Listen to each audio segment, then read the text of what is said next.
Syekh Shalih Fauzan pernah ditanya, apakah wajib bagi seorang alim menjelaskan kepada orang awam tentang bahaya kelompok-kelompok yang menyimpang, jamaah-jamaah yang menyimpang.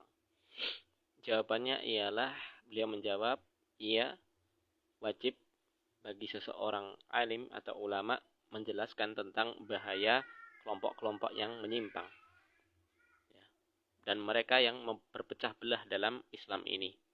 Ya. Kenapa? Agar orang awam itu tahu. Ya. Agar orang awam itu tahu dan tidak tertipu dengan kelompok-kelompok yang sesat tadi. Ya. Karena apa? Kata beliau, berapa banyak dari orang awam sekarang itu banyak yang mereka malah bergabung dengan kelompok-kelompok yang mereka menyimpang. Ya. Mereka kira kelompok-kelompok itu benar. Ya. Kita bicaranya ialah kelompok yang menyimpang, bukan ormas yang memang legal dan ormas yang memang di atas bukan perkara yang menyimpang. Ya. Dan kelompok yang menyimpang ini ya, bisa diketahui, ya, misal sudah diperingatkan oleh MUI, ya. Misal kelompok Syiah, ya. Jelas ini kelompok yang menyimpang karena mengkafirkan Ibunda Aisyah dan sebagian besar sahabat, maka kelompok ini sangat bahaya dan orang awam harus jelaskan. Ya. Dan tidak dipungkiri di sana bahkan ada ya seorang Habib yang hakikatnya dia akidahnya Syiah, akan tetapi podcastnya luar biasa, banyak yang mengikuti. Ya. Maka orang awam itu harus dijelaskan. Tujuannya agar tidak tertipu. Bagi kita yang sering mengkaji tentang kajian tentang pembahasan akidah, tentang firaq, tentang kelompok-kelompok yang sesat, ya, semisal kelompok Syiah, semisal kelompok Khawarij, ya, kelompok Khawarij yang mudah sekali mengkafirkan kaum muslimin, menghalalkan darah kaum muslimin. Ya, ini kita kalau belajar ya paham, tapi orang awam mereka tidak paham. Ya, kalau kita hitung-hitung, ya, terkadang tidak terkadang di luar nalar, ya, terkadang di luar nalar. Kelompok seperti misal kemarin yang viral kelompok Az-Zaitun, kelompok Zaitun itu ada banyak pengikutnya. Atau mungkin kelompok Aulia yang di lebarannya itu maju berapa hari itu.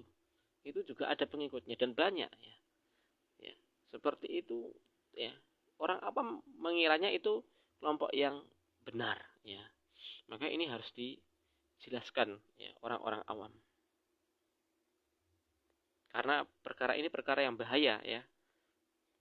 Seandainya kalau seorang alim itu diam dari perkara ini, ya, maka orang awam akan mengira yang mereka orang awam yang tahu, oh ternyata kelompok itu didiamkan, kelompok itu tidak dianggap salah. Makanya orang awam selama orang alim itu dilihat tidak mengingkari, ya, bahkan sama sekali tidak ada alim yang mengingkari tentang kelompok yang sesat, misalnya kelompok Syiah, maka orang awam akan mengiranya, oh ini kelompok yang boleh. Karena apa? Karena nggak ada yang komplain, nggak ada yang menganggap ini sesat dari kalangan alimnya.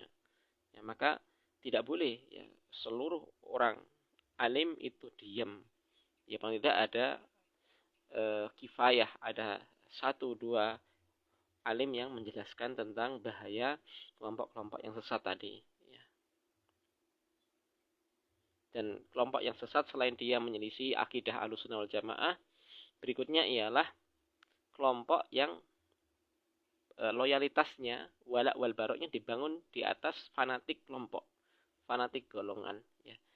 Jadi jangan tertipu, terkadang ada orang yang mereka tidak berormas, tidak berkelompok, akan tetapi malah terjangkiti fanatik kelompoknya. Ya, meskipun tidak memiliki ormas, tapi ternyata dia fanatik kelompok, kelompok pengajian. Ya, kelompok kajian tertentu. Ya, kita tidak membicarakan ACP, tapi ini fakta. Ya. Dan ternyata terkadang ada beberapa ormas yang dianggap itu ormas hizbi. Tapi ternyata ormas tersebut hanya sekedar apa, menjadikan organisasi atau ormasnya tadi sekedar untuk legalisasi, supaya bisa menjadi wadah untuk dakwah di Indonesia ini. Misal Ormas Wahdah Islamiyah. Ini kita Masya Allah di situ banyak ustadz-ustadz yang berakidah Ahlussunnah wal Jamaah As-Salafiyah. Ya, bisa berdakwah di situ. Di luar nanti ada perkara-perkara yang ijtihadiyah kita tidak cocok, akan tapi secara usul mereka ya akidahnya Ahlussunnah wal Jamaah Syariah. Ya, misal saudara-saudara kita yang ada di Persis. Ya. Misal saudara kita yang ada di Muhammadiyah. Ya. Mereka akidahnya apa? Akidah Ahlussunnah wal Jamaah. Nah, terkadang kelompok-kelompok atau ormas yang dianggap hizbi ini terkadang malah ternyata lebih bersih, ya, lebih netral, ya, dari fanatis kelompok dibandingkan orang-orang yang tidak berkelompok secara ormas, akan tapi ternyata fanatis di atas kelompok kajiannya. Ya, mudah sekali menyesatkan. Misal beberapa waktu yang lalu, ya, ketika ada dai, ya, yang dulunya beliau seorang profesor, ya, teologi dari agama Kristen, ya, Ustadz Yahya Waloni, ya, yang wafat, ya, ketika khutbah, ya, ternyata itu, ya, banyak kaum muslimin yang bertarahum mendoakan rahmat, tapi beberapa kelompok, ya, pengajian itu malah menganggap beliau seorang yang sesat. Ya. Ini harus dijelaskan, ya, harus dijelaskan duduk perkaranya. Orang yang tidak berormas ternyata bisa lebih fanatis kepada kelompoknya. Ya. Andai saja Ustadz Yahya Waloni itu berada di kelompoknya, tentu tidak akan ada statement seperti itu. Ya. Lawan katanya atau lawan kalimatnya, ya.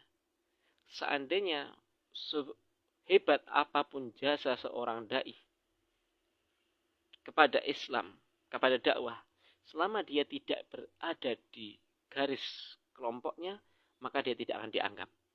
Ya, inilah yang namanya fanatis kelompok, ya, meskipun tidak berormas.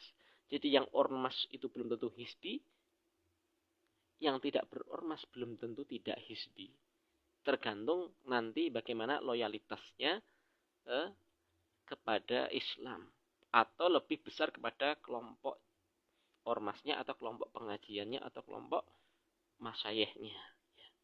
Ya. Dia berada di madrasah mana? Madrasah Yaman, madrasah Tarim, atau madrasah Kairo, ya, Al-Azhar, atau madrasah Madinah, ya.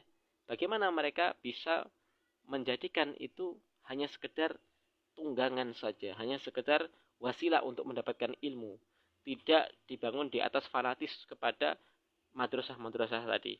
Sehingga apa? Kalau ada orang di madrasah lain lebih sukses dalam dakwah, kemudian dia nyinyir, kemudian dia tidak suka. Inilah yang namanya fanatis kelompok.